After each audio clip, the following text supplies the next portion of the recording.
صاحب آپ سے ایک سوال کے بارے میں پوچھنا تھا. آج کل چونکہ کے پی کے میں الیکشن کا دور بھی ہے, بلدیاتی الیکشن آ رہا ہے, تو جو سیاست کا حصہ ہے تو عام طور سے سیاست کے بارے میں جو شرعی احکامات ہیں کہ شریعت کے اعتبار سے سیاست کی کیا حیثیت ہے, اس کا تعارف کیا ہے, تاکہ لوگوں کو بھی یہ سمجھ آ سکے, ہمیں بھی سمجھ آ سکے کہ یہ سیاست کی شریعت میں کچھ حیثیت ہے یا نہیں, اگر ہے تو وہ کیا حیثیت ہے, علمی اعتبار سے بھی کیا ہے اور عام شرعی اعتبار سے اس کی حیثیت کیا ہے.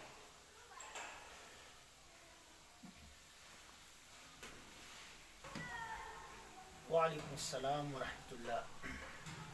یہ ماشاء اللہ بہت اچھا سوال کیا آپ نے.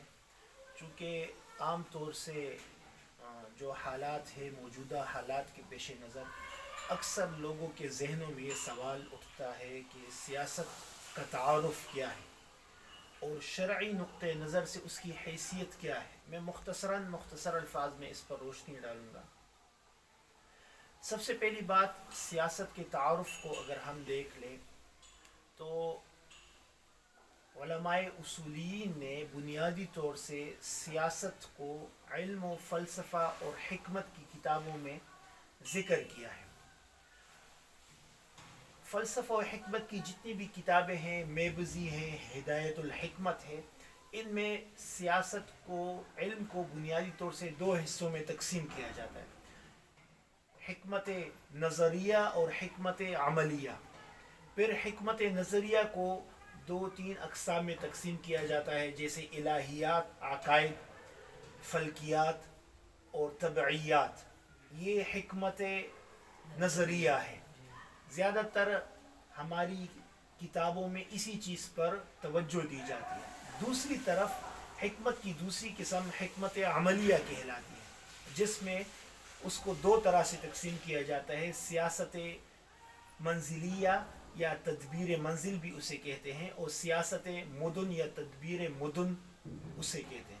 بنیادی طور سے سیاست کا تعارف اور سیاست کا تعلق یہ سیاست مدن کی قسم سے ہے. یہ اس کا مختصر تعارف ہے.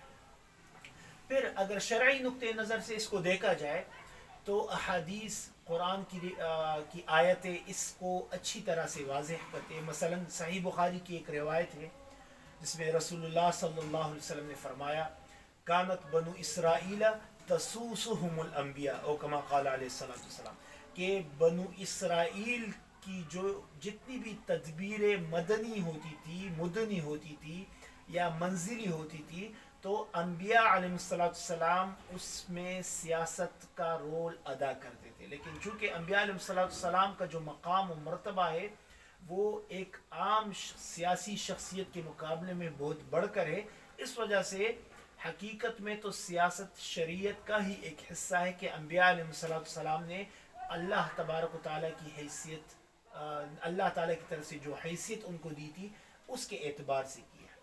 تو بنیادی طور سے یہ نقطہ نظر جو پایا جاتا ہے کہ سیاست میں علماء کا کیا کردار تھے, یقیناً علماء کا کردار ہے, کیونکہ العلماء ورثۃ الانبیاء, کہ علماء حضرات انبیاء علیہ السلام کے دینی اور علمی وارث ہیں. تو انبیاء علیہ السلام جو بنی اسرائیل کے خصوصاً تھے, اور ہمارے رسول اللہ صلی اللہ علیہ وسلم نے بھی سیاست منزلیہ کو ایک اچھے انداز میں پیش کیا, تو علماء بھی یقیناً ان کے علمی وارث اور جانشین ہونے کی وجہ سے وہی مقام اور کردار ادا کریں گے. اور یہی علماء کا ایک ایسا حق ہے کہ جس کو عام طور سے لوگ غلط فہمی کی وجہ سے سمجھ نہیں پاتے, اور وہ یہ سمجھتے ہیں کہ علماء کا سیاست جو موجودہ ہے اس میں کیا کردار. تو یقیناً کردار ہے, کیونکہ علماء ہی اور انبیاء علیہ السلام کے وارث ہیں. امید ہے کہ سوال کی اچھی طرح سے سمجھ آ گئی ہوگی. اب میرا بھی ایک سوال مفتی صاحب آپ سے بنتا ہے, مفتی سہیل صاحب, کہ ووٹ, چونکہ موجودہ حالات کے پیش نظر ووٹ ایک ایسی طاقت ہے کہ جس کو سیاست میں ایک مرکزی مقام حاصل ہے.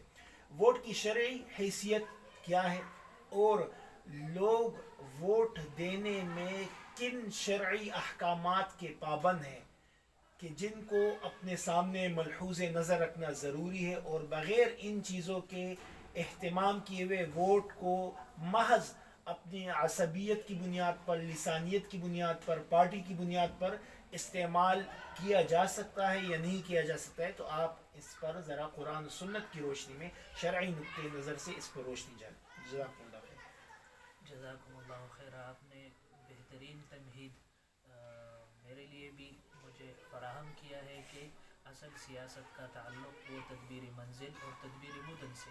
تدبیر منزل کے بارے میں جس طرح ہم قرآن پڑھتے ہیں، شاہ ولی اللہ رحمہ اللہ نے جو ترتیب بیان کیا ہے کہ قرآن میں کیا کیا احکامات ہیں، تو اس میں سے ایک تدبیر منزل اور تدبیر مدن بھی ہے، جس طرح سورہ نور میں، سورہ نساء میں، سورہ حجرات میں مستورات کے احکامات ہیں، ان کے طور طریقوں کے احکامات ہیں، وہاں پر ان کے ادب کے احکامات ہیں کہ گھر کا نظام کیسے چلایا جائے، کس طرح چلایا جائے، پردے کے کیسے احکامات ہیں، اس پر عمل درآمد کیسے کرایا جائے، نکاح اور ان چیزوں کے کیسے احکامات ہیں، ان پر عمل درآمد کیسے کیا جائے۔ اسی طرح جو مقاصد شریعہ کی بنیادی چیزیں ہیں، نسب کی حفاظت ہے، نسل کی حفاظت ہے، نکاح وغیرہ، یہ ساری چیزیں ضروری ہیں۔ تو ان ساری چیزوں میں اس چیز کی ضرورت پڑتی ہے اور اس کا تعلق انتظامات کے ساتھ ہے۔ اسی طرح مدن ہے، شہر ہے، شہر کے حقوق ہے، آپس میں ہم رہتے ہیں تو اجتماعی طور پر رہتے ہیں، پڑوسی کا حق ہے تو کس حد تک ہے، اسی طرح رشتہ دار کا حق ہے کس حد تک ہے، حکومت کا کردار ہے کس حد تک وہ ہمیں پابند بنا سکتی ہے، اسی طرح اجتماعی اشیاء ہیں، اس کے استعمال کا کیا طریقہ ہے، اجتماعی وسائل ہیں، اس کے استعمال کا کیا طریقہ ہے۔ تو اس میں جو الیکشن عام طور سے ہوتا ہے وہ انہی اجتماعی انتظامات کے لیے ہوتا ہے، تاکہ وہ تدبیر منزل اور تدبیر مدن کے طور پر اپنے اختیارات کو استعمال کریں اور ان چیزوں کو حقدار تک پہنچائیں۔ اصل میں اسلام یہی کہتا ہے۔ اب یہ جو انتخابی سیاست ہے، اگرچہ اسلام کے ہاں اصل جو ترتیب ہے وہ ہے خلافت، لیکن جو انتخابی سیاست ہے تو اس میں ایک مسلمان عالم دین ہو یا غیر عالم دین ہو، دین کا درد رکھنے والا ہو، وہ کس طرح سے اپنا کردار ادا کر سکتا ہے اجتماعی طور پر۔ تو اس میں سب سے پہلے بات تو یہ ہے کہ اللہ جل شانہ کی طرف سے یہ ایک امانت ہے، جتنے بھی وسائل ہیں، چاہے حکومت ہے، چاہے زمین ہے، چاہے جتنی بھی چیزیں ہیں، وہ اللہ کی طرف سے امانت ہے، اور وہ امانت کچھ چیزیں اللہ جل شانہ نے مجھے اختیار دی ہے، کچھ آپ کو اختیار دیا ہے، کچھ اس کو اختیار دیا ہے، کچھ مقتدر لوگوں کو اختیار دیا ہے، ہر ایک کو اپنا اپنا اختیار اللہ جل شانہ نے عطا فرمایا۔ اب اس دائرہ کار اور اس اختیار کو وہ کس طور پر استعمال کرے۔ انتخابی سیاست میں ایک تو یہ ہے کہ وہ جو الیکشن لڑ رہا ہے اس کے لیے بھی ضروری ہے کہ وہ اس امانت کا خیال رکھے کہ جو چیز اس کو اختیار میں دی جا رہی ہے وہ اس کی اپنی نہیں ہے، وہ اللہ جل شانہ کی ملکیت ہے، اور اس کا اختیار، اس میں سب کے سب لوگ شریک ہیں، چاہے وہ بلدیہ کے اعتبار سے الیکشن ہے، چاہے وہ صوبہ کے اعتبار سے ہے، چاہے ملک کے اعتبار سے ہے، چاہے اس کا تعلق انٹرنیشنل سیاست سے ہے، کہ جو کچھ اختیارات آپ کے پاس ہے وہ امانت ہے۔ اور اللہ جل شانہ اس کے بارے میں کیا فرماتے ہیں، انتو الامانات الی اہلہ، یعنی اس امانت کا اختیار جس کے پاس ہونا چاہیے وہ اس کا اہل ہے، علمی اعتبار سے بھی اہل ہو، عملی اعتبار سے بھی اہل ہو، شرعی اعتبار سے بھی اہل ہو، کہ اس کو معلوم ہو کہ میرے اختیارات کیا کیا ہیں، اس کے حدود کیا کیا ہیں، اللہ نے مجھے کون سا اختیار دیا ہے، شریعت نے مجھے کون سا اختیار دیا ہے، اور اسی طرح اجتماعی طور پر عوام کی یہ کس کس ضرورت کے لیے ہے، وہ کیا اختیار ہے۔ تو وہ امانت میں جس طرح الیکشن لڑنے والے کو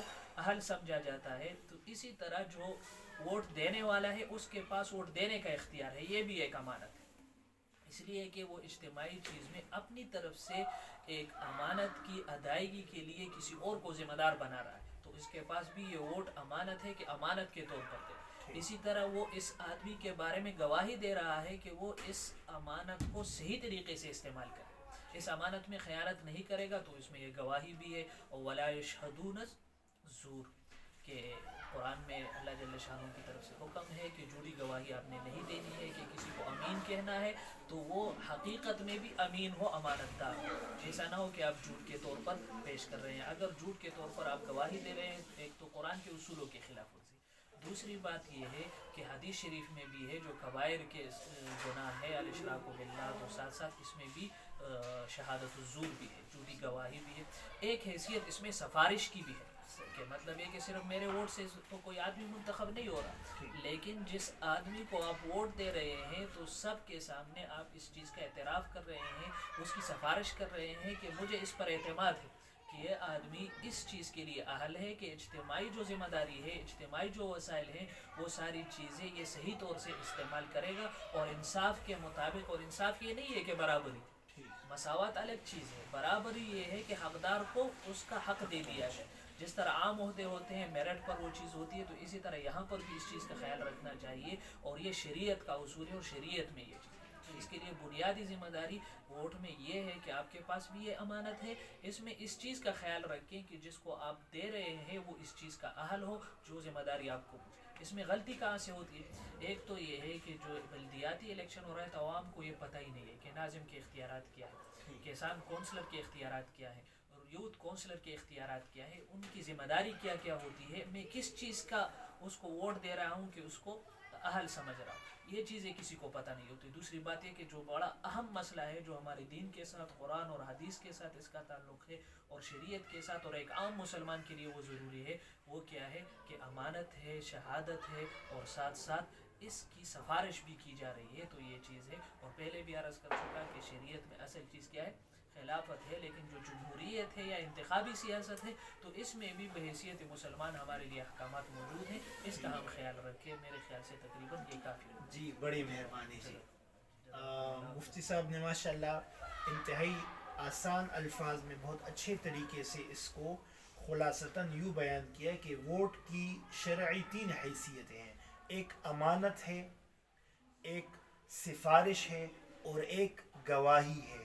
ان تینوں کو مد نظر رکھتے ہوئے کسی کے حق میں ووٹ استعمال کیا جائے، اور اگر ان میں سے کسی ایک میں بھی اس کے حق کو صحیح استعمال نہ کرتے ہوئے ووٹ دیا جائے تو یقیناً پھر حالات ہمارے حق میں ہونے کے بجائے ہمارے حق کے خلاف ہوں گے، اور یقیناً دنیا اور آخرت میں اس کا ہمیں خمیازہ بھگتنا پڑے گا. اللہ تبارک و تعالیٰ ان باتوں پر عمل کرنے کی توفیق عطا فرمائے. السلام علیکم.